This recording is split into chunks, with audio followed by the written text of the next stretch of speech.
ચર્ચામાં આપણે આગળ વધીએ. 15મા શ્લોકમાં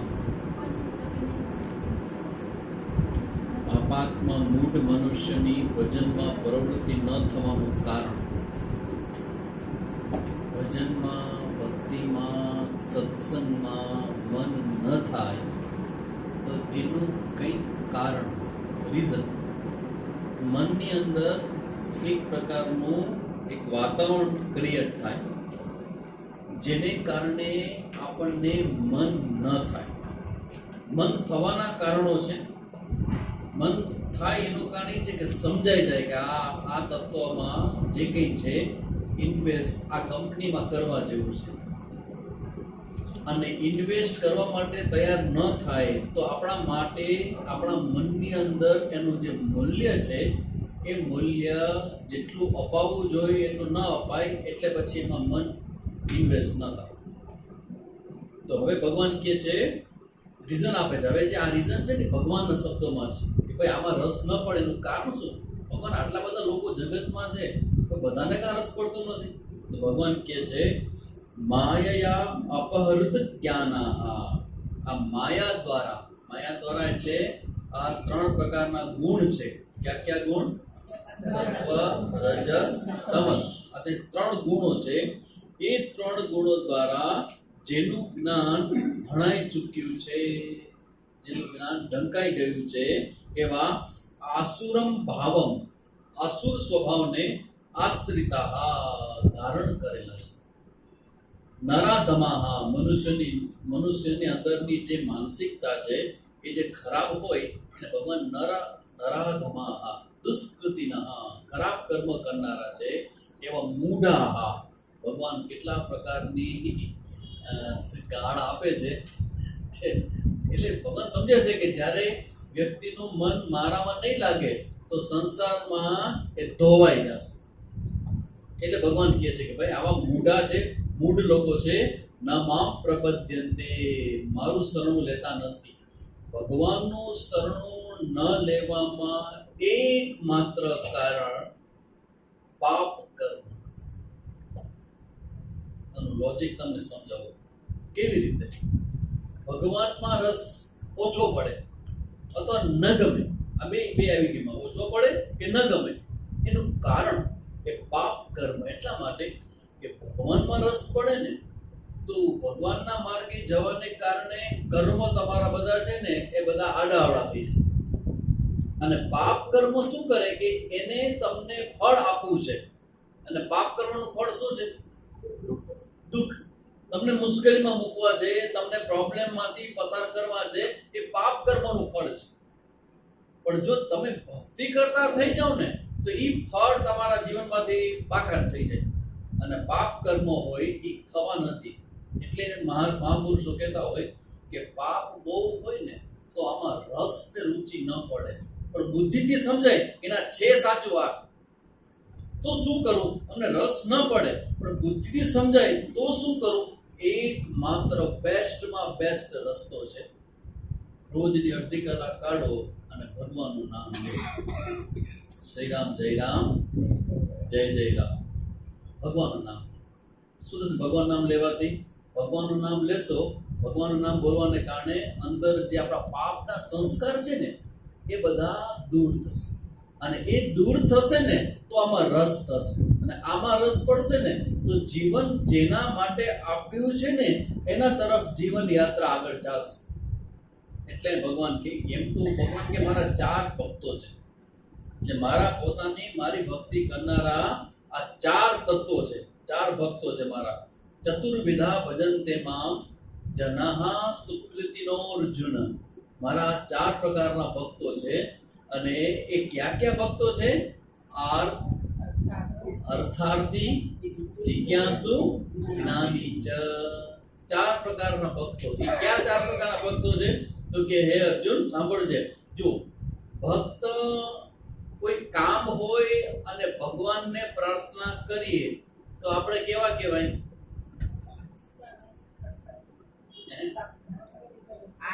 આપણે ભગવાનને કામ પડે અને ભગવાન કરીએ અને કામ પડે પછી ભગવાનના ઘરે ને હું મારા ઘરે. તો એ કેવું કહેવાય? સ્વાર્થી કહેવાય કે નહીં? સેલ્ફિશ કહેવાય કે નહીં? બરાબર.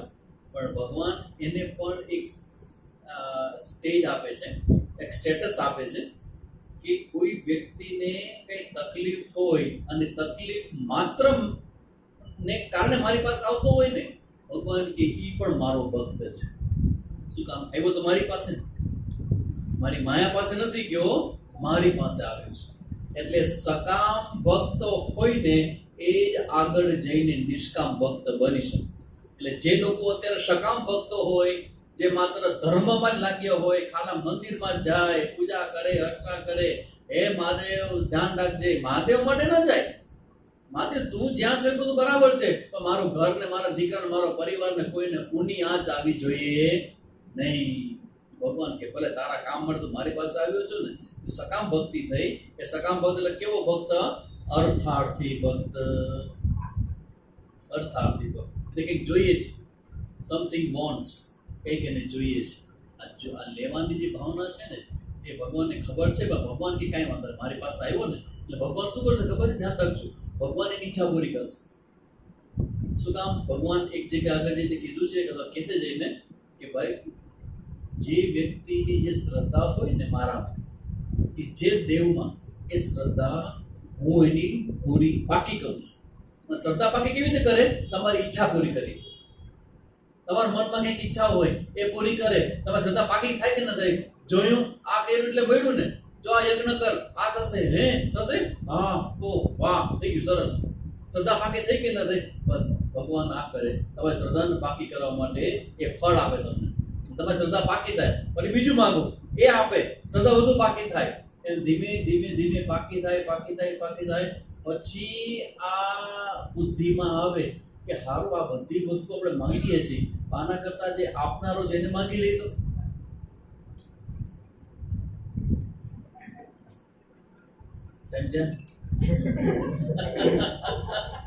તમને એ સમજાવવું જોઈએ કે બાવો શું કામ બન્યો છે. કોઈ વ્યક્તિ સંસારનો ત્યાગ કરે, શું કામ ત્યાગ કરે છે? સમજાવવું જોઈએ. કોઈ વ્યક્તિ ભગવાનને સંપૂર્ણપણે માંગ્યા કરે, શું કામ માંગે છે? સમજાવવું જોઈએ. કારણ કે સમજે છે કે ભગવાન જો આપણા પક્ષે હોય તો અર્જુનને યુદ્ધ કોણ જીતાડ્યું? ભગવાને. એની ચતુરંગી સેનાએ, ચતુરંગી સેના તો સામે હતી, ભગવાન એના પક્ષમાં હતા. તમારા પક્ષમાં ભગવાન હોય તો તમારી હાર કેવી રીતે થાય? ભગવાનને માંગવાનો મતલબ એવો છે, જે ભગવાનને માંગ્યા એને ભગવાન પોતાની જાત આપે. ભગવાન બધાને બધું આપે છે. જો બધું જ આપતા હોય તો પોતાની જાત માંગે અને ભગવાન આપી દે. એ આગળ જઈને વાત કરે છે, અહીંયા જ વાત કરે છે કે મારો એક ભક્ત એવો છે, અર્થાર્થી છે. છોકરાઓ હોય ને બધા સ્કૂલમાં ભણતા હોય છોકરાઓ, એને તો ભગવાન સંબંધ કેટલો? પરીક્ષા પૂરતો કે ભાઈ આ ટાટ ને ટેટ આપ્યું છે, કૃપા કર અને 100 માર્ક આવી જાય. 200 માંથી 100 માર્ક આવી જાય. પણ 120 ક્વોલિફાઈડ છે. ક્વોલિફિકેશન વાત મૂકો, આપણે તો જેક બધી જગ્યાએ લાગે છે. ખાલી પાસ થવાનું કપે, ધેટ્સ ઓલ. બાકી જેક છે આપણી પાસે. કારણ કે 92 93 માં અટકી જવું, જેનો તે 95 માં અટકવું. ભગવાન એવી મસ્તી કરે ક્યારે 99 માં અટકાવી હતી. એવો ગુસ્સો, આના કરતા 90 થી ઓછો તો સારું હતું. 99 કેટલો અફસોસ થાય, એક માર ખારું મારા બેટા. એટલે આવી રીતે અર્થાર્થી ભક્ત છે. કામ પડે અને ભક્તિ કરે. અર્થાર્થી મારો કામ છે અને પૂરું થાય. દ્રૌપદી છે, દ્રૌપદી એ આપણે જેને કહેવાય ને કે આમાં જે આર્ત ભક્ત છે ને એમાં આવે. આર્તનો મતલબ એવો છે દુઃખ. દુઃખમાંથી ભગવાનને પ્રાર્થના કરવાનું મન થાય. જો બે રીતે આર્ત ભક્તને અખંડજી મહારાજે અલગ રીતે કીધું છે. આને આર્ત ભક્તો હોય ને એ કોઈ દુઃખી હૃદય ભગવાનને વિરહ વેદનાથી યાદ કરે ને એને આર્ત ભક્ત કહેવાય. જેમ કે ગોપી, ગોપીની ભક્તિ કેવી છે? પ્રેમ હોય ને, પ્રેમ, એ પ્રેમને વધારે મજબૂત કરવા માટે વિરહથી શ્રેષ્ઠ કાંઈ જ નથી. વિરહમાં વ્યક્તિ જેટલો પોતાનો પ્રેમને સુદૃઢ કરે ને એટલો સંગમાં ના થાય. એટલે ગોપીનો જે પ્રેમ સ્ટ્રોંગ બન્યો ને એનો વિરહને કારણે બન્યો. એટલે આર્ત ભક્તમાં ગોપી પણ આવે અને આર્ત ભક્તમાં દ્રૌપદી પણ આવે. દ્રૌપદી કેવી રીતે આવે? દ્રૌપદીને તકલીફ થઈ વસ્ત્રાહરણ થયું અને ભગવાનને સ્મરણ કર્યું. ગજેન્દ્ર છે એનો તેને પગ ખેંચ્યો મગરે, ત્યારે એને ભગવાન વિષ્ણુનું સ્મરણ કર્યું, એટલે ગજેન્દ્રનો મોક્ષ થયો. દ્રૌપદીનું રક્ષણ થયું. આ બધું કેવા ભક્તમાં આવે? આર્ત ભક્તમાં આવે. પછી આવે જિજ્ઞાસુ ભક્ત. જિજ્ઞાસુ ભક્ત એટલે કેવો? તો કે ભાઈ જિજ્ઞાસુ ભક્તની અંદર એવું છે કે જેને ભગવાનને જાણવાની, ભગવાનની ભક્તિ વધારવાની ઈચ્છા થાય, જિજ્ઞાસુ ભક્ત કહેવાય. ભગવાનને જાણવાની ઈચ્છા થાય, ભગવાનને કહેલી વાતને સાંભળવાની ઈચ્છા થાય. તમે બધા કેવા ભક્ત કહેવાઓ? વાહ, ત્રીજા નંબરમાં પાસ.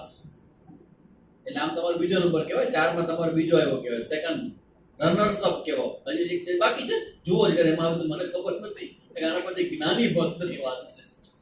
જિજ્ઞાસુ ભક્ત. જિજ્ઞાસુ ભક્ત એટલે who wants to know, જેને જાણવું છે ભગવાનનું સ્વરૂપ, ભગવાન આપેલું જ્ઞાન, એ બધું ભણવું છે, જાણવું છે. બધા જિજ્ઞાસુ ભક્તમાં આવે.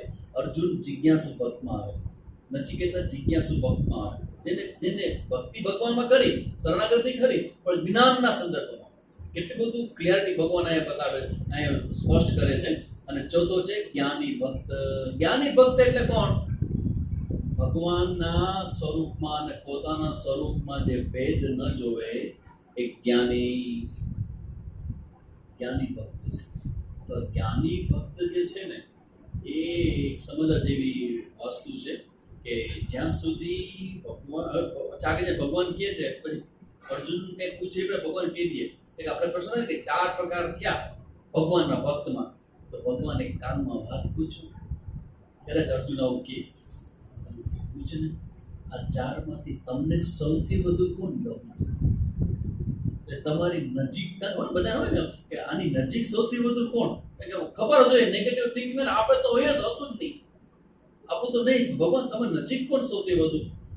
ભગવાન એ પ્રશ્નને સમજી અને પૂછ્યા વગર કહે છે, તેશામ, આ 4 જે મેં વાત કરી એ બધા ભક્તો, આમ બધા જો 6,000 ભક્તો સમજી લેજો, આ 6,000 ભક્તો ભગવાનના અસ્તિત્વને માને એનું નામ ભક્ત. ભગવાન છે તો જે લોકો નાસ્તિક છે એના કરતા આસ્તિક સારો છે કે નહીં?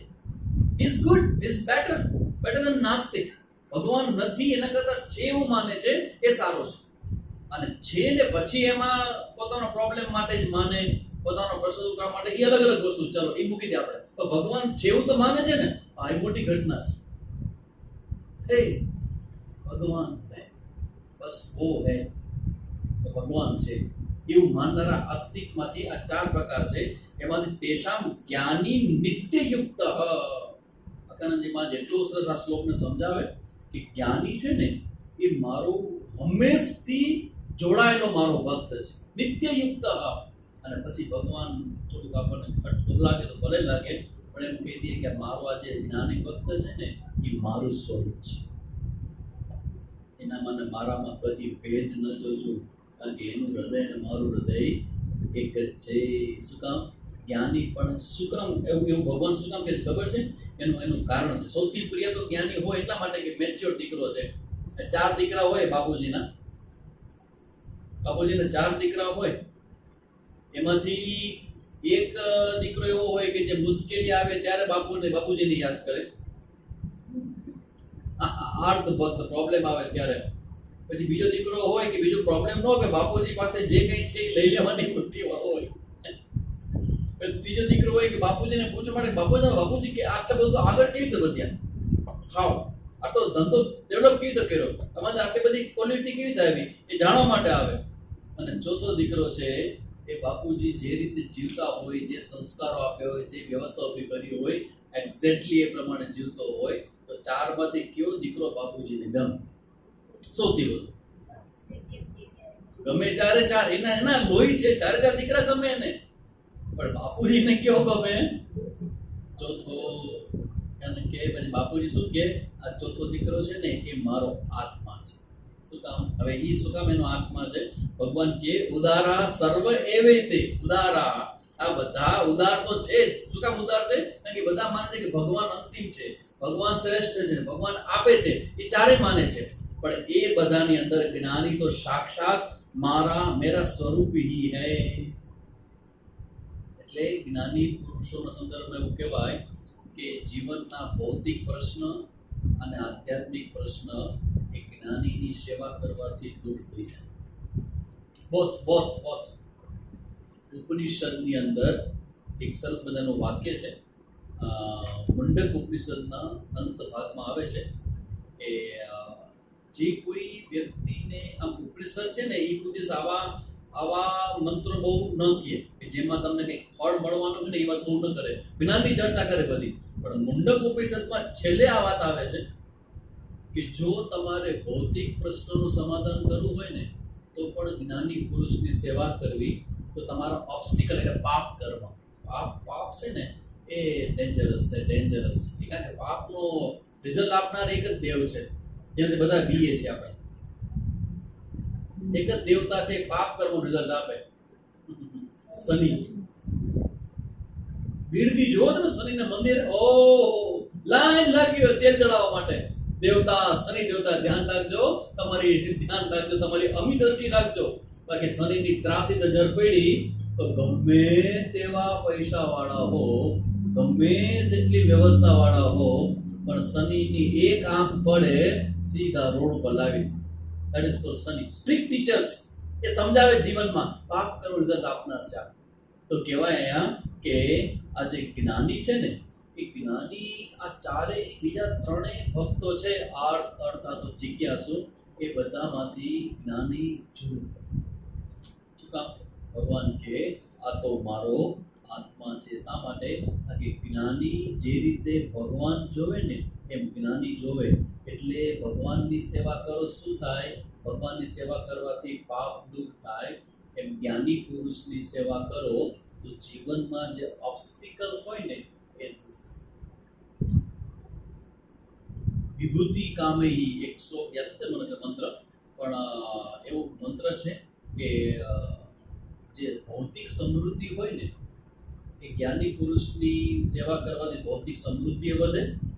અને જેને આધ્યાત્મિક રીતે કોઈને પ્રગતિ કરવી હોય ને, જ્ઞાન પ્રાપ્ત કરવું હોય ને, એને પણ આવા મહાપુરુષોની સેવા કરવી. તો એ તમારે ચિત્તવૃત્તિને ભગવાનમાં લગાવી દેશે. એનું સામર્થ્ય એટલું ટ્રીમેન્ડસ સામર્થ્ય હોય પણ કોઈ દી ઉપયોગ ન કરે. કારણ કે એમાં એનું મન જ ન. જ્ઞાની કોને કહેવાય? એનો અહીંયા બહુ સરસ ભગવાન અહીંયા કહે છે કે જ્ઞાનીની ભગવાન એટલી સરસ પ્રશંસા કરે છે. આ શ્લોક પણ યાદ રાખવા જેવો છે. જ્ઞાની તો આત્મૈવ મે મતમ, જ્ઞાની પુરુષ ભગવાનનો આત્મા છે. અને એના પછી ભગવાન કે બહુનામ જન્મનામ અંતે જ્ઞાનવાન મામ પ્રપદ્યતે. અનેક જન્મોની સાધના માણસ કરે ને ત્યારે એ જ્ઞાની બને.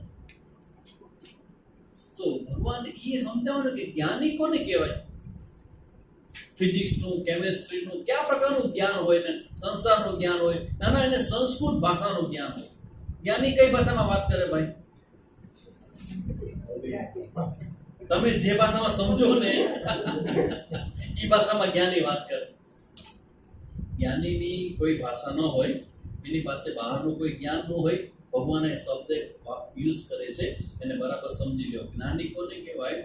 વાસુદેવ સર્વમ ઇતિ સ મહાત્મા સુદુર્લભ. આ બધું જ ભગવાન છે, આ બધું જ ઈશ્વર છે. આવું માનનારો નહીં, આવું જોનારો. ખાલી માનવાનો તો બુદ્ધિથી હોય, પણ જે જોઈ શકે છે બધું જ ભગવાન છે, આવું જોનારો છે, એને તમારે જ્ઞાની કહેવું. એક ઘટના તમને કહું કે આખી ગીતાજીની અંદર, ઉપનિષદની અંદર જ્ઞાની પુરુષના લક્ષણોમાં ક્યાંય કોઈ વ્યવહારમાં વિશેષતા હોય ને એની ક્યાંય ચર્ચા નથી. વ્યવહાર આપણે જેવો જોઈએ, આપણી જેમ જ ખાય, પીએ, ઉઠે, બેસે, બધું કરતા હોય, પણ એનું જે મન હોય ને એ અતિ પવિત્ર. અને પવિત્ર મન લક્ષણ શું? કોઈનું મન પવિત્ર હોય એનું લક્ષણ શું? એક સરસ મજાનું ભજન છે જેને સંત કહેવાય. જેની પાસે જવાથી શાંતિનો અનુભવ થાય એ સંત. જેની પાસે જવાથી આપણું મન શાંત થાય, આપણું મન પ્રસન્ન થાય, આપણને આનંદ આવે, એટલે કે શાંતિ થાય તો જ આનંદ આવે, તો આપણે કહી શકીએ કે કંઈક બીજું એ બધામાં ભગવાન જોવે છે. તો તમને ખબર કેવી પડશે? આ ભગવાન લક્ષણ આપવું પડે, એ કે ખબર નહીં પડે. બધામાં ભગવાન જોવે છે એટલે શું? એ ભૂખ લાગશે એટલે ધૂળ ખાશે? ના ના, એ ભોજન જ કરશે. તો પછી ખબર કેમ પડે કે એ બધામાં ભગવાન જોવે છે? એમ ખબર નહીં પડે.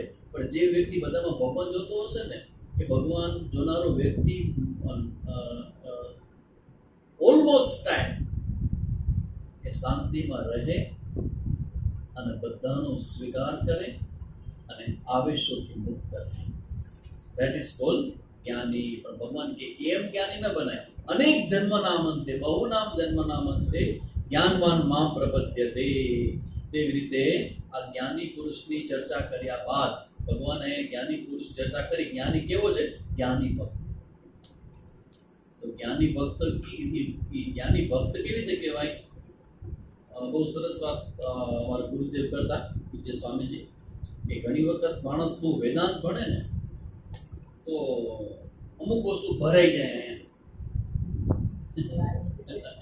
જેનો ઉપયોગ કિચનમાં બહેનોએ કરવાનો હોય વઘાર માટે, એમ શાસ્ત્ર બહુ ભણો ને તો અહીંયા ભરાઈ જાય, રાય ભરાઈ જાય. એટલે પછી ભગવાનને ન ગાંઠે. ગુરુર્નૈવ શિષ્ય ચિદાનંદ રૂપ શિવોહમ. આવો ગુરુજી, બેસો બાજુમાં. તમારો મારો આત્મા એક જ છે. ભગવાનની મંદિરે, નારાયણના ભગવાન મંદિરે કોણ જાય? પૂજામાં. નારાયણના પૂજામાં કોણ જાય? કેમ? હું તો એમ કહું છું કે ભગવાન અમે બે એક છીએ. તો હું ભગવાનની પૂજા કરું, ભગવાન મારી પૂજા કરે. બહુ સંભાળી સમજી વિચારી જે લોકો વેદાંતના માર્ગે ચાલે છે એના માટે ઇન્ડિકેશન છે. ભગવાન શબ્દ વાપરથી જ્ઞાની ભક્ત. એનો મતલબ એવો, જ્યારે વ્યવહારમાં રહો ને ત્યારે હંમેશા ભક્ત બનીને વ્યવહાર કરો. જ્ઞાન ભલે હોય આપણી પાસે, વ્યવહાર કરો ત્યારે ભક્ત બનીને વ્યવહાર કરો. કારણ કે ભગવાનની માયા છે ને, એ માયાની સામે ઊભા રહેવા માટે હંમેશા ભગવાનને સાષ્ટાંગ પ્રણામ કરીને સમર્પિત હૃદયથી રહેવું. વ્યવહાર ધ્યાન કરતી વખતે તમે મેડિટેશન કરો, હું બ્રહ્મ છું કરો, ઇટ્સ ઓકે.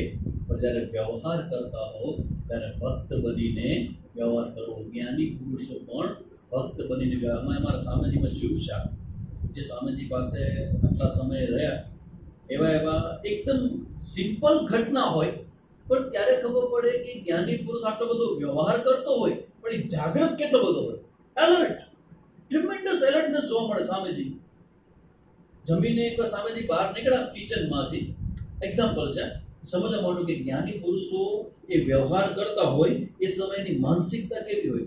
એ જ્યારે બહાર નીકળ્યા ને ત્યારે એમાં એવું હોય કે બ્રહ્મચાર્ય સેવા, કે માયા મારે એવું હોય, સેવાની માતા તો ખેંચા ખેંચ હોય. એટલે મેં નક્કી કર્યું કે ભાઈ એક વ્યક્તિ જે સેવા કરે ને બધી સેવા એ જ કરે. એક વ્યક્તિ, એક છોકરાને બ્રહ્મચાર્ય સેવા આપી હતી કે એને છત્રી લઈને ઊભો રહેવાનું વરસાદના દિવસો. અને સ્વામીજી એવું છે કે નક્કી નહીં સ્વામીજી ક્યારે બહાર નીકળે. એટલે બ્રહ્મચારી તો બ્રહ્મચારી, એટલે એની દુનિયા જુદી હોય, બ્રહ્મચારી દુનિયા જુદી આખી. તો એ વિચાર હોય, એટલે એ પોકારે બીજા વાતું કરતો હશે, અરે શું થયું, કે આ કેટલો સ્કોર થયો, ક્યાં પહોંચ્યો, કેમ. એના હતું કે સ્વામીજી રોજ બહાર આવે તો વચમાં ઘણા બધાને મળતા આવતા હોય. એટલે જમીને બહાર આવે તો આટલો સમય તો લાગશે, એટલે આપણે વાત પૂરી થઈ જશે. એટલે એનું ધ્યાન બીજે ક્યાંક હતું અને સ્વામીજી બહાર આવી ગયા. ત્યારે કઈ વાત નથી, સ્વામીજી ગમે ત્યારે ધડાક કરતા બહાર આવી ગયા, મહિના હાલવા અને વરસાદ ચાલુ ને સ્વામીજી હાલો. તમને લાગે કે સ્વામીજી અવ્યવહારુ છે? વરસાદ આવતો હોય તો એ પોતે રોકાઈ ન જાય? સ્વામીજી હાલો. સ્વામીજી વરસાદમાં હાલે તો અમારા બધા બીજા બધા જોનારા છે ને હૃદય કેવું ચીરાઈ જાય. અરે ભાગો, અરે સ્વામીજી બારિશ આ રહા હે, સ્વામીજી બારિશ આ રહા હે, ભાગી ઓલા બ્રહ્મચારી ઉપર જે અમારો ગુસ્સો હતો કેટલે દિવસ. જ્યારે તો મારો બેટો એને છત્રીવાળાનો ફાયદો શું થાય ખબર? મોટો એ બધા ફોટામાં સ્વામીજી ભેગો જોડી, બધા ફોટામાં સ્વામીજી ભેગો. એટલે અમને બધાને આમ કહેવાય તો ને કે સ્વામીજી એને ગોઠવું અહીંયા છાત્રીવાળા માટે, ત્યારે જેટલાના હાથમાં આવે એ બધા ટાપલામાં આવે, ખબર નથી પડતી આ વરસાદ આવી ગયો. સ્વામીજી એટલું બોલ્યા, why all of you are making noise? આટલો બધો અવાજ શું કરો છો? ભગવાન છે, આવે છે તો શું થઈ ગયું? જલથી ભગવાન નહીં હે, આ પાણી ભગવાન નથી, તમે નથી ભાગો છો ભગવાનથી. અમને ખબર નહીં કે સ્વામીજી રોડ ઉપર સત્સંગ કરાવી દેશે, અમે બધા આમ ઉપર થઈ ગયા, એની ખબર હોય કે આ શું કામ માટે હત્યા છે, અમને અમારો જૂનો બધું કાઢવો હતો બધાના ઉપર. પણ સ્વામીજી તરત અમને કહી દીધું કે ભાઈ આ ભગવાન છે ને આવે છે અને મારા પર પડે તો શું થઈ ગયું? તો આજે અમે બેઠા બેઠા અને રોજ દંડવત પ્રણામ સ્વામીજીને કરું છું કે કેટલા બધા એ પોતાના મનને જાગૃત રાખે વ્યવહાર કરતી વખતે જ્ઞાની થાય. એની અંદર જ્ઞાન છે, બ્રહ્મ સત્યમ જગત મિથ્યા જીવો બ્રહ્મેવ ના પરો, એ બધું જાણે, પણ જ્યારે વ્યવહાર કરે ત્યારે ભક્તિની જેમ વ્યવહાર કરે. અમુક છોકરાઓને કોર્સ સ્ટુડન્ટ જવાનું થયું તો જવું નહોતું, પણ સમહાવ કે કેવું ઘટના ઘટી તો એને કેવું પડ્યું કે પ્લીઝ લીવ ધ કોર્સ.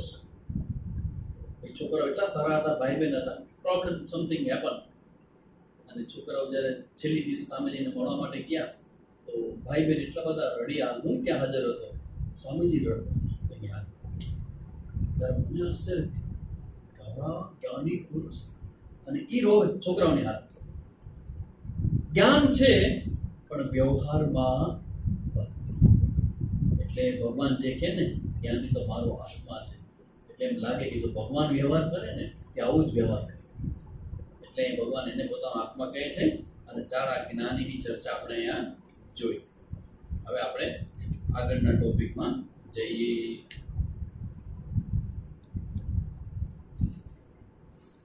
પછી હવે અહીંયા 4 થી 19, 13 થી 19 જોઈએ આપણે.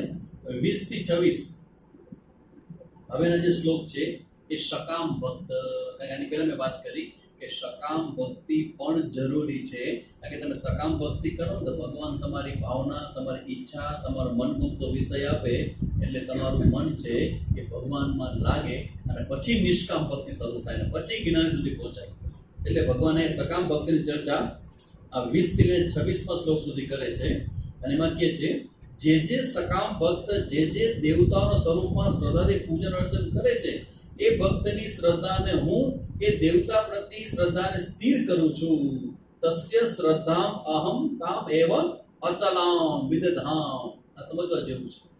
જે દેવતા પાસે તમે પ્રાર્થના કરો તો એ દેવતા પાસે કરેલી પ્રાર્થના તમારી પૂરી થાય, કારણ કે એ ભગવાન પૂરી કરે. પણ તમારી શ્રદ્ધા ક્યાં પાકી થાય? દેવતામાં. હનુમાનજી મહારાજ આમ કર્યું, હનુમાનજી મહારાજના ભક્ત થઈ ગયા. માતાજી આમ કર્યું એટલે આશાપુરામાંના ભક્ત થઈ ગયા. પણ સમજી લેજો કે આ બધી આપણી ઈચ્છાઓ જે પૂરી કરે છે ને એ કોઈ દેવતા નથી કરતા, પણ એ પરમાત્મા કરે છે. કારણ કે પરમાત્મા બધા દેવતાના રૂપમાં છે.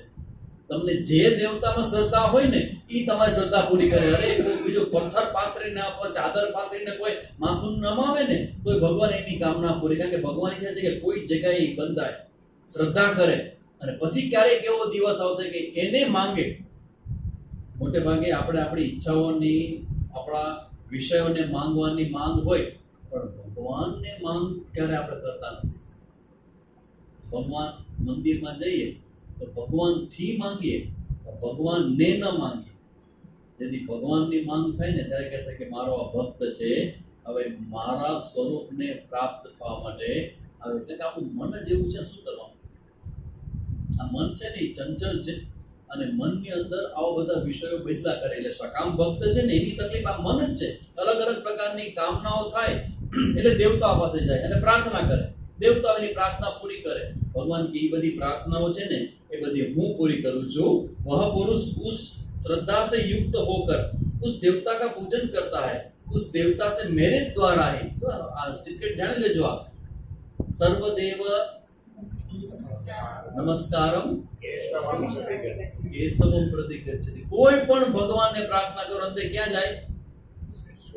भगवान સુધી જાય. કોઈ પણ દેવતા તમે કાલીને પૂજો, તમે રામને પૂજો, બધા જ તમારી પ્રાર્થના અંતે એક પરમાત્માને જાય. ગીતાજીમાં ભગવાન કહે છે કે મારા દ્વારા જે શ્રદ્ધાથી મારા પાસે જે દેવતા રૂપમાં પ્રાર્થના કરે ને એની પ્રાર્થના હું પૂરી કરું છું. એટલે આ સકામ ભક્તની વાત થઈ. અને પછી કહે છે કે મેરે દ્વારા ही विधान किए हुए उन इच्छित भोगों का निसंदेह प्राप्त करता है. એનો મતલબ એમ કે તમે પ્રાર્થના કરો દેવતાની, તમારી પ્રાર્થના પૂરી થાય ને થાય. પ્રાર્થના કરવાથી કામ થાય. ઓ કેટલાને જોયા છે, જોઈ જઈને થાકી ગયા, એટલાના જોયા છે. પ્રયત્ન કરે, વ્યવહાર છે, પ્રયત્ન કરવો પડે. પ્રયત્નની સાડાની પહેલા જ ભગવાન બતાવ્યું હતું કે તમે પ્રયત્ન કરો અને પ્રાર્થના કરો તો તમારું કામ ઝડપથી સારી રીતે થઈ જશે. ગણપતિ મહારાજને યાદ કરીને કામ કરે શું થાય? હે આઈડિયા મારા ભાઈ આવે જ છે બોમ્બેથી જવાબ દેવા માટે. જતા પહેલા ગણપતિ બાપાને પ્રાર્થના કરી, યજ્ઞ કર્યો અને પછી કામ શરૂ કર્યું. સો વન્ડરફુલ. આ દેવતાઓ આપણે શ્રદ્ધા બાકી કરે એના થયું, તમે કીધું એ પ્રમાણે થયું, અમે કીધું પ્રમાણે નથી થયું, પણ ભગવાન તમારી શ્રદ્ધાને બાકી કરે. અમે પ્રાર્થના ભગવાન એટલી જ કરીએ કે ભગવાન તો આની ઈચ્છા પૂરી કર કે ન કર, મારી શ્રદ્ધાને બાકી કરશે. અને બીજું કહું, પ્રાર્થનામાં બળ ક્યારે આવે ખબર છે? અહીંયા આપણે માત ખાઈ જઈશું. પ્રાર્થનામાં બળ છે ને એ તમારી શ્રદ્ધાથી આવે. તમારી શ્રદ્ધા કાચી હોય ને તો આપનાર વ્યક્તિને પણ જેટલું આપે ને એ બધામાં મુશ્કેલી ઉભી થાય. તમારી શ્રદ્ધા અને દેવતાને કરેલી પ્રાર્થના એ ભેગા થાય ને એટલે રિઝલ્ટ એપિયર. પછી એમ થાય કે સ્વામીજી પ્રાર્થના કરીએ છીએ પણ હવે કેટલા વખતથી કરી થતી નથી. એક વસ્તુ અમારો અનુભવ કહી દો. એકવાર ભગવાન બધા માગો ને પછી માગીને તમે ભૂલી જાઓ, હોઈ શકે તમે ભૂલી જાઓ, એ ન ભૂલે. ક્યારેક કોક સમયે જે સાવ ભૂલી ગયા હો અને ધડાક કરતો સામે આવે कि ऐसा तो मैंने मांगा ही नहीं, ऐसा कैसे दे दिया, ऐसा तो मैंने मांगा ही नहीं, ऐसा तो मैंने मांगा ही नहीं. ખબર, હા 3 વર્ષ પહેલા આ પ્રાર્થના મેં કરેલી અને એના માટે એવું છે કે ભગવાન બધું જોવે. તમારો પોતાનો પ્રારબ્ધ જોવે, પરિસ્થિતિ જોવે, આસપાસના લોકોને જોવે, તમારે શેમાંથી નીકળવાનું જોવું છે, ભવિષ્ય તમારું શેમાં છે, આ બધાને ધ્યાનમાં રાખીને પછી રિઝલ્ટ આવે ભગવાન. પણ એટલું ચોક્કસ છે કે એ રિઝલ્ટ તમારી પાસે આવે ને આવે. ભગવાન પોતે કે ગીતામાં તેનો મતલબ એવો કે ભગવાનને પ્રાર્થના કરવાની, દિલથી પ્રાર્થના કરવાની. કારણ કે પછી એમ થાય કે સાધુ સંતોની પ્રાર્થના ભગવાન શું કામ સાંભળે? કારણ કે એની પ્રાર્થનામાં ડેપ્થ, આ બધું અન્ડરસ્ટેન્ડિંગ, સમજદારી હોય અને ભગવાન સાથેનો એનો અનુભવ. કાલીમાં છે તો આપણે દર્શન કરવા જઈએ તો આપણને હા કેવી સરસ મૂર્તિ છે. રામકૃષ્ણ પરમહંસ શું કહે? This is the difference. એ શું કહે? એ મૂર્તિ નથી, આ મૂર્તિ થોડી છે, માં છે, સાક્ષાત માં, સીધી. આપણા માટે શ્રદ્ધા છે કે આ મૂર્તિ છે ને એમાં બે આંખ છે ને મોઢું છે ને. નહીં. કોઈ મહાત્મા પાસે વૃંદાવનમાં ગયું, महाराज जी आपसे प्रार्थना, हाँ बोलो क्या है? भगवान का दर्शन करना है, साक्षात्कार करना है, करा सकते हो? महाराज के हाँ कराऊंगा, बैठिए. अच्छा पानी पड़े, पानी छोरा जरा पानी दे, अतिथि को पानी आओ. પછી પૂછ્યું કે कहाँ से आ रहे हो भाई? तो मंदिर से आ रहा हूँ. कौन सा मंदिर? तो ये कृष्ण मंदिर वृंदावन, बाके बिहारी में चोखा चढ़े, बाके बिहार मंदिर से आ रहा हूँ. दर्शन किया? हाँ किया ना. तो फिर क्या है? भगवान का दर्शन तो करके आ दो, फिर मुझे वो स्वामी जी वो तो मूर्ति है. यही प्रॉब्लम है. तू मूर्ति मानीने जास એટલે તું પાછો ગાંઠિયા કહીને આવ દ્વારકાધીશથી. અને મીરા જાય પાછી ના આવે. એની પ્રાર્થના સાંભળે, તમારી સાંભળે એટલે મીરા સ્પેશિયલ છે ભગવાન માટે? મીરા સ્પેશિયલ નથી. મીરાનું હૃદય મીરા માટે ભગવાન સિવાય કાંઈ નથી. ઈ જે એની જે દ્રષ્ટિથી જે પ્રાર્થના કરે, એના હૃદયથી જે ભગવાનને જોવે, એ ભગવાનને તો તમે મીરાબાઈના હૃદય જેવું પ્રાપ્ત કરો તો તમને દેખાય. એ કેવી રીતે ભગવાન જોતી હશે, જેથી કરીને ભગવાનને સામે જઈને એને પોતાનામાં સમાવી લીધી મીરા. તો આ પ્રાર્થના છે ને એ તમારી શ્રદ્ધાની જે ક્વોલિટી છે ને એના ઉપર બહુ એનો મદાર પણ છે. પૂર્ણ શ્રદ્ધાથી, કારણ કે ભગવાન બધાને બધું આપે છે, તમે જેવી નિષ્ઠાથી પ્રાર્થના કરશો એવું રિઝલ્ટ તમને એ આપશે, તમારી શ્રદ્ધાને પાકી કરશે. એટલે અહીંયા સકામ ભક્તની પણ વાત કરવામાં આવી કે ભાઈ આ દેવતાઓ છે એ બધાના રૂપમાં હું જેની શ્રદ્ધાને પાકી કરું છું. અને આગળ ભગવાન કહે कि उन अल्प बुद्धि वालों का यह फल नाशवंत है, देवता को पूजन वाले देवता को प्राप्त होते हैं, मेरे भक्त चाहे जैसे ही भजन करे अंत में वे मुझे ही प्राप्त करते हैं. अन्य देवता उपासनाનું ફળ છે નાશવંત. કોઈ પણ દેવતા પાસે માગો ને તો એ સંસારી ફળ હોય ને તો ફલકુલ્યા લીયતૈતિ ફલમ, એટલે કે ફળ જે નાશ પામવાનો સ્વભાવ છે ને એને ફળ કહેવાય. ભગવાન મને આજે આ મીઠાઈ મળે, આ માંગ્યું ભગવાન, ચલો મને બોમ્બેનો હલવો મળે, મને રસગુલ્લા મળે, મને શ્રીખંડનો વાટકો મળે. ધારો કે એક્ઝામ્પલ તમે માંગ્યું, શું થાય? આવે. પછી શું થાય? ખાઈ દે પછી ઓ ખાઈ પીને ખાધું પીધું ને એ બધા રાજ જ કરે. રાજાઓ બધા રાજ જ કરે, ખાઈ પીને પૂરું કર્યું. જો આ વસ્તુ ભગવાન કે આ દેવતાઓ પાસે જે સાંસારિક વસ્તુ માંગો છો ને એ બધું નાશ થઈ જાય, પણ જો તમે એની અંદર ભગવાનને માંગો તો ભગવાન જો મળી જાય તો આ જગતમાં તમારા હૃદયમાં ક્યારેય દુઃખના તરંગો તમને સ્પર્શ ન કરે. એટલે આ ગીતાજીમાં ભગવાન અહીંયા ખૂબ સરસ સમજાવે કે જે લોકો બીજા દેવતાઓ પાસે બીજી બધી કામનાઓ કરે છે એ કામનાઓથી ફળ તો એનો નાશ પામે છે. અને આગળ જઈને ભગવાન હવે વાત કરે છે નિષ્કામ ભક્તિની. આપણે જોઈ 26 શ્લોક સકામ ભક્તિની વાત કરી અહીંયા સુધી. अपनी योग माया छिपावा में सबके प्रत्यक्ष नहीं होता हूँ. અહીંયા 25મા શ્લોકમાં ભગવાન એક સરસ મજાની વાત કરે કે ભગવાન બધે જ હોય તો એ કેમ દેખાતો નથી. ઘણા એમ કે ને કે ભગવાન દેખાય તો માનીએ, દેખાતો છે નહીં. ભગવાન તો બધે છે, જો બધે હોય તો દેખાતો કેમ નથી ભગવાન? ભગવાન રીઝન આપે છે નાહમ પ્રકાશ સર્વસ્ય યોગ માયા સમાવૃત. અમારી માયા છે ને એનાથી એની બુદ્ધિ કવર્ડ હોય, એ કવર હોવાને કારણે अपनी योग माया से छिपा हुआ. ભગવાન કે હું મારી યોગ માયાથી छिपाયેલો છું. જ્યાં સુધી માયાનો આ આવરણ છે ત્યાં સુધી ભગવાન દેખાય નહીં. અને માયાનું આવરણ કેવી રીતે છૂટે?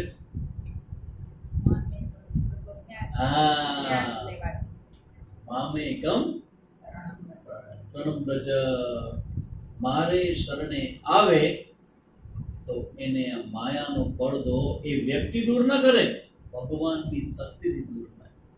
એટલે કે ભાઈ આવો જે વ્યક્તિ છે એને મારી માયાનો પડદો હોવાને કારણે હું એને પ્રત્યક્ષ થતો નથી.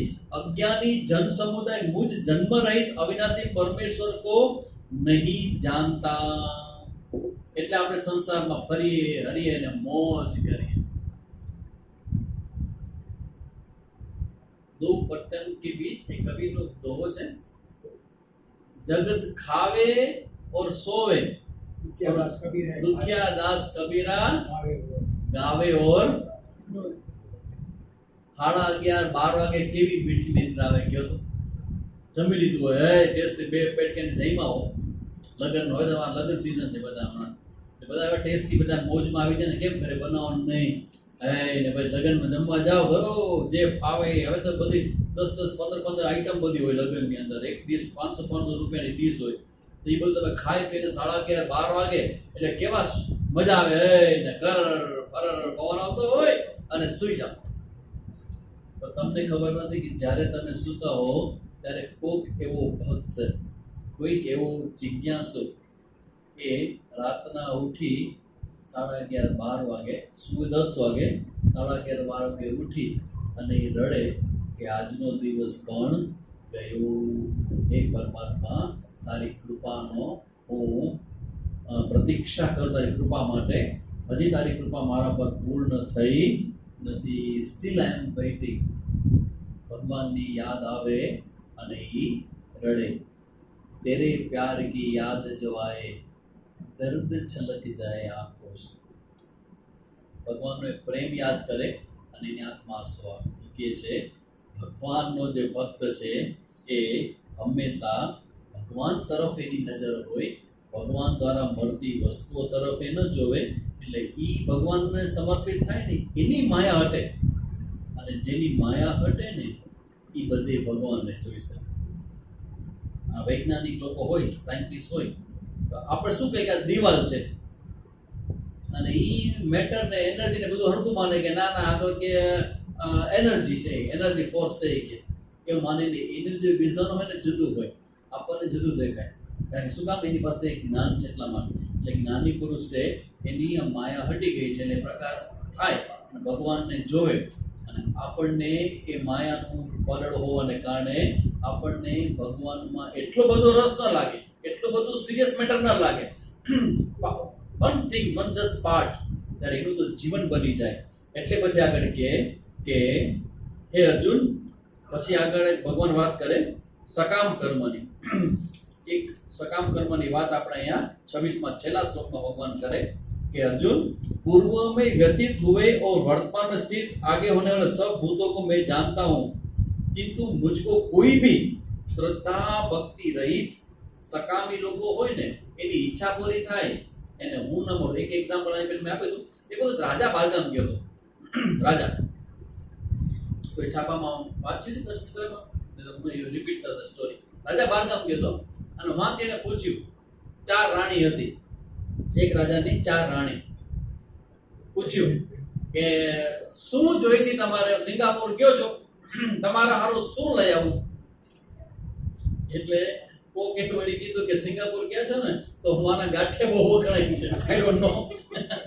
સિંગાપુર ગયા છો ને તો મારા ફોટા બહુ સરસ મજાના હોય છે, આ તમે લઈ આવો. 3 અલગ અલગ કીધું. અને ચોથી સૌથી નાની રાણી હતી ને એને ખાલી 1 લખી અને મોકલી દીધું. એટલે રાજા મૂંઝાણો કે આ 3 કીધું સમજાઈ ગયું, આ એક નાની રાણી આવું શું લખ્યું? એટલે બીજા કોકને પૂછ્યો, એના વજીરને ભેગો હતો એનો એડવાઇઝર, જોતો કે આ શું લખ્યું જાને? કે એક આ એમ કે છે કે એને બીજી કઈ વસ્તુ તમે એને જોવો છો, એકમાત્ર તમે. એટલે પછી રાજા આવ્યો એટલે જે રાણીએ જે મંગાવ્યું હતું બધું એના મહેલમાં મોકલાયું, અને ચોથી જે રાણી હતી એના મહેલમાં સાક્ષાત રાજા પોતે. એમાં સંસારની અંદર અલગ વસ્તુઓ માંગનાર ભગવાન બધું આપે, પણ જે કોઈ બધામાં છેલ્લે ઊભો હોય, બધાને બધું મળી જાય તોય ઊભો રહે. ભગવાન કે તારે શું જોઈશે? ભગવાન મારે કાંઈ નથી જોતો, મારે તમે જોઈશે. ભગવાનને પસંદ કરનારા લોકો માટેની ભગવાનની સ્થિતિ જુદી હોય. ભગવાનને અલગ રીતે જોવે, અને ભગવાનને માંગે છે મોસ્ટ મેચ્યોર વ્યક્તિ છે. અદરવાઇઝ આપણું તો કે બધા આપણા કેવા બાળક જેવું આપણું મન ઘણી વાર જો આ બધા મનુષ્ય આજુબાજુ જે બધા લોકો હોય ને એ બધાનું મન છે ને મને બાળક જેવું લાગે. ભગવાનને માંગવાની વાતો કરતો તો મને બધા એવા બાળક લાગે, એમાં જરાક એને કાંઈ કામ કાંકી ચાલો થાય ને એને ડાયજેસ્ટ ન કરી શકે. એટલા બધા મન લાગે કે બધા લોકો, આપણે બધા લોકોને એક પ્રોબ્લેમ એવું હોય કે આપણે એક અહંકારના રાજ્યમાં જીવતા વ્યક્તિઓ છીએ, કે અહંકારને પોષે એટલે આપણું બધું પોષણ થાય, અને અહંકારમાં ક્યાંક ચોટ પડે એટલે એ જેને ચોટ મારી હોય એ પછી છેલ્લે ભગવાન હાથમાં આવી જાય, એ આગળ થઈ જાય. અહંકાર અને ભગવાન આ બેમાંથી એક મળશે. ભગવાન અને અહંકાર એમાંથી એક મળશે, અને આ ભક્તો છે એ પોતાના અહંકારને બાજુમાં મૂકી અને રાજી है हम उसमें जिसमें तेरी रजा है, यहाँ यूं भी वाह બધી જ પરિસ્થિતિમાં એ પ્રયત્ન કરે, એ મહેનત કરે, પણ અનુકૂળ ન થાય તો પોતાની પ્લાન મુજબ નથી થયો. અમિતાભ બચ્ચનનું એક એક્ઝામ્પલ છે. ઘણા વર્ષો પહેલા એના પિતા હરિવંશરાય બચ્ચને એને કહેલું કે તારી ઈચ્છા પૂરી થઈ જાય તો બહુ સારું કહેવાય. It's wonderful. તારી ઈચ્છા હોય, તારો પ્લાન હોય અને એ પ્રમાણે પૂરું થઈ જાય બહુ સારું કહેવાય. પણ જ્યારે તારી ઈચ્છા પ્રમાણે ન થાય ને ત્યારે સમજ છે કે વધુ સારું થશે. કે આ જરા સમજમાં ના આવ્યું હોય કે આમ કેમ થાય કે દોસ્ત, તારી ઈચ્છા પૂરી થાય તો તારો પ્રયત્ન અને ભગવાનની કૃપા કહેવાય. પણ જ્યારે તારી ઈચ્છા મુજબ નહીં થાય તો ભગવાનની ઈચ્છા મુજબ થશે. તું મને કે તારી ઈચ્છા મોટી કે ભગવાનની ઈચ્છા મોટી? તારી બુદ્ધિ મોટી કે ભગવાનની બુદ્ધિ મોટી? તારું જ્ઞાન મોટું કે ભગવાનનું જ્ઞાન મોટું? નાનો છોકરો હોય અને એ અમુક વસ્તુઓ માગે અને બાપા ન દે તો બાપો ન દે એ બરાબર કે છોકરાની ઈચ્છા પૂરી ન થાય બરાબર? પપ્પા ન દે કે પપ્પા છે. શું કામ પપ્પા છે? કારણ કે તમારા કરતા વધુ એને જ્ઞાન છે ને અનુભવ છે. પાસનો નપાસનો બેયનો અનુભવ વધારે છે. તો એ ન દે પાછળ એનું રીઝન હોય, કારણો હોય ને, એનું અન્ડરસ્ટેન્ડિંગ, એનો અનુભવ છે. એમ ભગવાન જ્યારે કોઈ વસ્તુ ના આપે અથવા તો આપેલી વસ્તુ લઈ લે, પણ ભગવાન જેવું કૃપાળુ, ભગવાન જેવું બ્રિલિયન્ટ આ જગતમાં કોઈ. પહેલી વસ્તુ, ભગવાન ક્યારેય કોઈ દિવસ કોઈને અન્યાય ન કરે. એટલે આ બધી વસ્તુ આ જે ભક્ત હોય ને એ સમજતો હોય. એટલે એ શું કરે ખબર છે? Soft observer. મેં તમને પહેલા સાંજના વાત કરી, ભગવાનને જે સમજે એ સૌથી વધુ સ્વસ્થ રીતે જીવન જીવી શકે. કેમ? કારણ કે બધું જાણે છે કે ભગવાન દ્વારા જે પણ કંઈ થાય ને એ બધાની અંદર એનું ભગવાનનો લોજિક અને ભગવાનના ઓર્ડર એ નિયમ પ્રમાણે ચાલે છે. તો આપણે ઈચ્છા કરીએ, પ્રયત્ન કરીએ, બધું બરાબર, પણ જે કંઈ થાય ને એમાં બીજી વ્યક્તિને સ્વતંત્ર ન માનવી, ભગવાનને જુઓ. ને ઈગોનું કામ શું છે? ઈગોનું કામ શું છે? એ વ્યક્તિને પકડશે, ભગવાનને ભૂલી જશે. તમને પૂછું, કોઈ ઘટના ઘટિત થાય તો ભગવાનની ઈચ્છા વગર થાય? તમે આજ મારી સામે બેઠા છો, હું પૂછું કે તમે મારી સામે બેઠા છો, એમાં ભગવાન ઇન્વોલ્વ છે કે નહીં? ભગવાનનો એક્સેપ્ટન્સ ઇન્વોલ્વ છે કે નહીં? છે. અને જે અહીંયા આવવા માંગતા હોય અને ન આવી શકે એમાં પણ ભગવાન ઇન્વોલ્વ છે કે નહીં? છે. બંને રીતે સમજવાનું છે. Both it is always be okay. એટલે ભગવાન બધી જ જગ્યાએ ઇન્વોલ્વ છે. આ ભગવાન તરફ નજર જશે ને તો વ્યવહારમાં રાગ દ્વેષ ઘટી જશે વ્યક્તિ તરફના. એટલે હું તમને બધાનો એટલા બધા સરસ મજાના તમે બ્રિલિયન્ટ ને બધા છો, બસ તમને એક તમારી ઈચ્છા મુજબ કંઈક કાકજાળો થાય અને તમારી ઈચ્છા મુજબ ન થાય, તમારી આંખ, તમારો ચહેરો આખો બધું બદલાઈ જશે. ભયંકર, જાણે વર્ષોથી કોઈ તમારા ઉપર બહુ દુઃખ આપ્યું હોય ને એનું મોઢું થઈ જશે. ભાઈ બાપા એટલે બધું બરાબર લાગે, અને જરાક કંઈક થાય, શું કામ ખબર છે? કારણ કે ત્યારે ભગવાન ભૂલાય છે. એટલે સોફ્ટ ઓબ્ઝર્વર નથી. એટલે તમે વ્યક્તિને, પરિસ્થિતિને, ઘટનાને એને તમે બ્લેમ કરો છો. અને જ્ઞાની પુરુષ હોય એ હંમેશા ભગવાનને છોડે નહીં. વિચાર કરો, એ સ્વીકાર કેવી રીતે કરે? અને તમે મને કહ્યું કે આજે બધા જ્ઞાની હોય, ભક્તો હોય ભગવાનના, શું બધું એને અનુકૂળ થાય? બધું ઈચ્છા મુજબ થાય? ન થાય. ઈચ્છા મુજબ ન થાય. એ સ્વીકારે, એ સ્વીકાર કરે પરિસ્થિતિનો. આપણે એક નાની ઘટનામાં હારી જતા હોય તો મને કે મોટી ઘટનામાં શું થશે? તમે કહેવાય નાની ઘટના કોઈ તમે બેઠા હો અને ઠેલો મારી જાય, જોતો નથી, પછી આગળ કંઈક બોલે, આ શું છે મારાથી બોલાય નહીં, તમે સમજી જાઓ. હે, એક નાનો તમે ઠેલો લાગે અને એનો સ્વીકાર ન થાય તો તમારા ઈગો કે જ્યારે મોટી ઘટના થશે ત્યારે તમે શું થશે રિએક્શન? હું એટલા માટે બતાવું છું કે આ રોગ છે, અને આ રોગનું જો તમે એનું મેનેજમેન્ટ નહીં કરી શકો તો આ બધું સાંભળ્યા સમજ્યા પછી પણ જ્યારે પરિસ્થિતિ, આ તો શું છે ખબર છે? આ તો ક્લાસ છે. પછી શું આવશે? ભણી લઈ પછી આપણે ભાઈ ના આ તો એક્ઝામ આવશે. તો છોકરો સ્વસ્થ વધારે ક્યારે હોય? સાચું કેવું? ભણતી વખતે કે પરીક્ષા વખતે? પરીક્ષા વખતે. ભણતી વખતે જયારે ભણતો હોય ત્યારે એવો મજા, અને બધા પોતા કોન્સન્ટ્રેટ નથી, બધા બધા આ જોવે છે, મજા મજા મજા. પણ જેવી પરીક્ષા આવે ત્યારે પરીક્ષા સમયે એને જે કંઈ સાંભળેલું છે, એને કંઈ સમજેલું છે, એનું ટેસ્ટ થઈ જાય.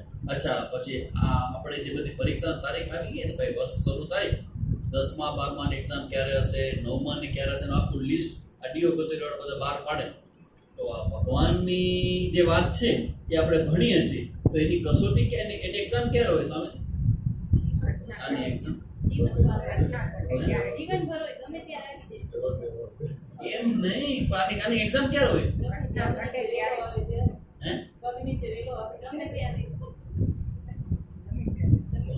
ભણાવતા એક્ઝામ હોય, ભણી લીધા પછી એક્ઝામ હોય, અને જ્યાં હો, જે જગ્યાએ હો, ત્યાં બધી જગ્યાએ એક્ઝામ માટેની પૂરેપૂરી તૈયારી રાખવી. કેમ? કારણ કે ભગવાન એવું છે કે જ્યારે એક્ઝામ લે ને ત્યારે એની ડેટ નક્કી ન હોય. આ તો ખબર છે કે 23 તારીખ રિઝલ્ટ આવશે. ભગવાનની એક્ઝામનો ડેટ નક્કી ન હોય, એ ગમે ત્યાં લઈ લેશે. એક જ વસ્તુ ભગવાનને પ્રાર્થના કરવી કે ભગવાન તું સૌથી મોટો છો, અને મારો અંદરનો આ અહંકાર જે વ્યવહાર કરવા આપ્યો છે એ માત્ર વ્યવહાર જ કરે, પણ એ સાચો નથી, સાચો તું છું. આટલો જ ડિફરન્સ. એને પકડી રાખશો, જેને તમે પકડી રાખો છો એ જ તમારા દુઃખનું કારણ છે. મને ન કહે દુઃખ શું કામ થાય છે? તમે જેની પૂજા કરો છો ને, પકડી રાખો છો ને, એ જ દુઃખનું કારણ છે. એ જેથી છોડશો ત્યારે આ બધા જે સ્વામીજીઓ જે બધા જીવનમાં જે આનંદ કરતા હોય ને, એ આનંદનું એકમાત્ર કારણ એ છે કે નાના અહંકારને એ છોડી દે છે અને મોટા પરમાત્માને પકડી લે છે. આ સ્વિચ ઓવર છે. મેં 2 દિવસ પહેલા કીધું હતું કે બધાએ લગ્ન કરવાના છે, કરેલા હોય એ ક્વોલિફાઈડ છે, અને જેને ન થયા હોય એ તો સૌથી વધુ ક્વોલિફાઈડ છે.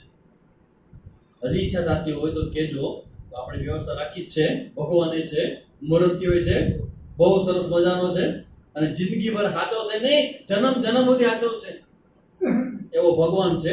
અને એકવાર તમે લગ્ન કરશો ને, એ પછી જીવનમાં તમારે કંઈ પણ થશે ને, એ હંમેશા તમારી સાથે રહેશે. બેટર છે કે એની સાથે પરણી જાઓ તો બહુ સારું છે. એટલે આ ભક્તિ યોગ છે એ ભગવાન સાથે જોડાવા માટેનો યોગ છે. અને અહીંયા વાત કરી, અને પછી ભગવાન એક નિષ્કામ ભક્તિની 28મા શ્લોકમાં વાત કરે, નિષ્કામ ભાવથી યેશામ તુ અંતગતમ પાપમ જનાનામ પુણ્ય કર્મણામ.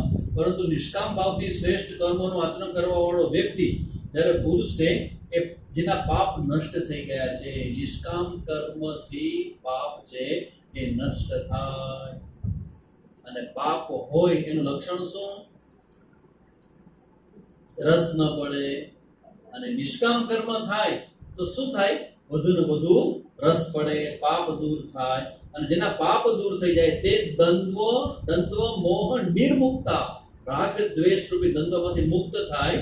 અને દ્રઢ વ્રતા, દ્રઢ નિશ્ચય બને, ભગવાન જ મારું જીવન છે એવો દ્રઢ નિશ્ચય બને. મેરે તો ગિરધર ગોપાલ,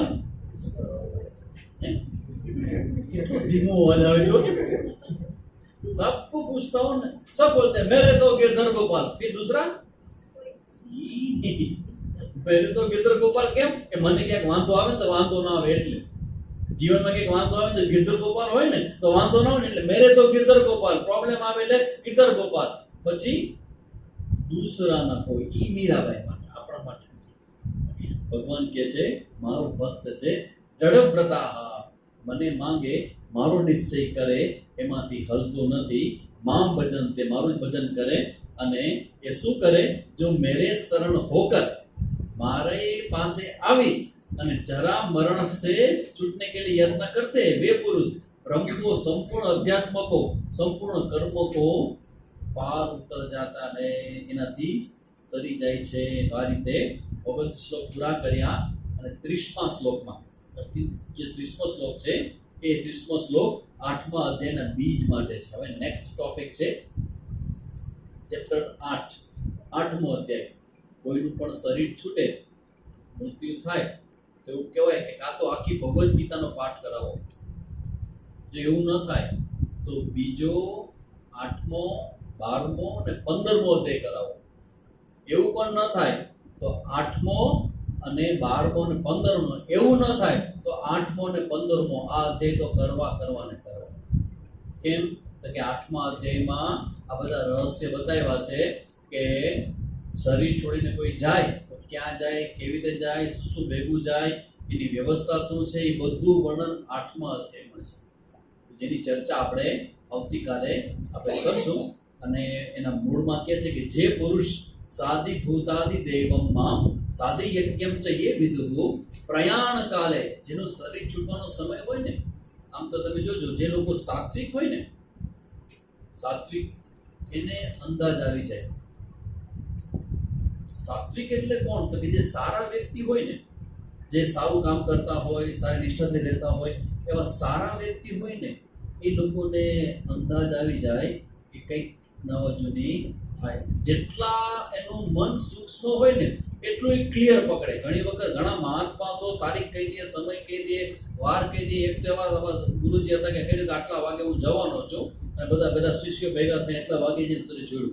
હમણાં આપણે કચ્છમાં થઈ ગયું માતાને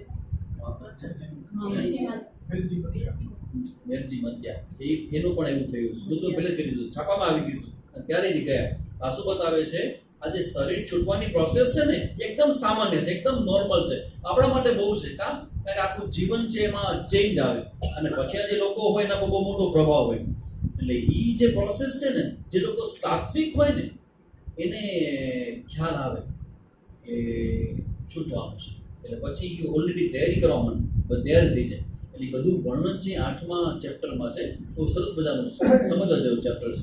તો એટલે અહીંયા 8મા અધ્યાયના મૂળમાં જવા માટે આ શ્લોક અહીંયા ભગવાને કીધું 7મા શ્લોકના 7મા અધ્યાયના અંતમાં કે જે પુરુષ अधिभूत और अधिदेव के सहित तथा अधियज्ञ, આ अधियज्ञ, अधिदेव, अधिपुરુષ એનું જ્ઞાન શરીર છોડતા પહેલા પ્રાપ્ત કરી લેવું તો ગતિ ઉર્ધ્વ થશે. એ બધું આના પછીના શ્લોકમાં અધ્યાયમાં આવશે. પણ અહીંયા ઉપયોગ કરે છે अधियज्ञ के सहित सबका आत्मा मुझ अंतकाल में भी जानते हैं, वे युक्त चित्त वाले पुरुष मुझे ही प्राप्त कर जाते हैं. एक वस्तु याद રાખવી કે જેટલો આત્મા શુદ્ધ, જેટલું અંતઃકરણ તમારું પવિત્ર, એટલી જ તમારી આ પ્રોસેસ અને પ્રક્રિયા અને પછીની ગતિ એટલી જ શ્રેષ્ઠ.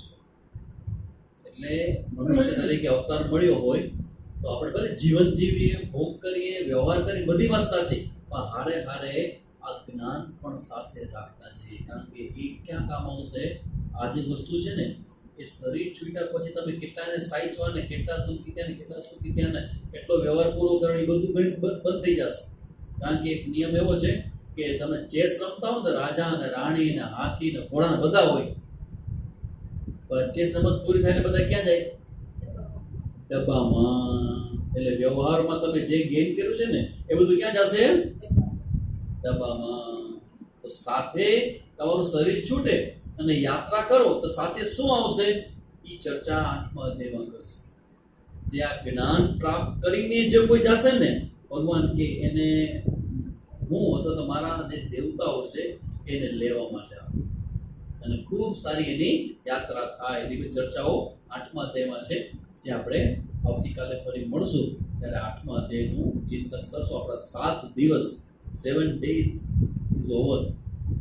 સોમવાર ચાલુ કર્યું હતું અને રવિવાર આવ્યો. 7 દિવસથી આપણે ભગવદ્ ગીતાની ભક્તિ કરીએ છીએ.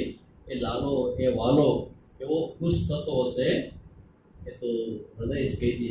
એટલે હજી આપણે 11 અધ્યાય જોવાના છે. 7 અધ્યાય પૂરા થયા. આવતીકાલે 8મા અધ્યાયમાં આપણે પ્રવેશ કરશું. ઓમ પૂર્ણમદ પૂર્ણમિદં પૂર્ણાત પૂર્ણમુદચ્યતે પૂર્ણસ્ય પૂર્ણમાદાય પૂર્ણમેવાવશિષ્યતે. ઓમ શાંતિ શાંતિ શાંતિ. હરિ ઓમ. શ્રી ગુરુભ્યો નમઃ. હરિ ઓમ.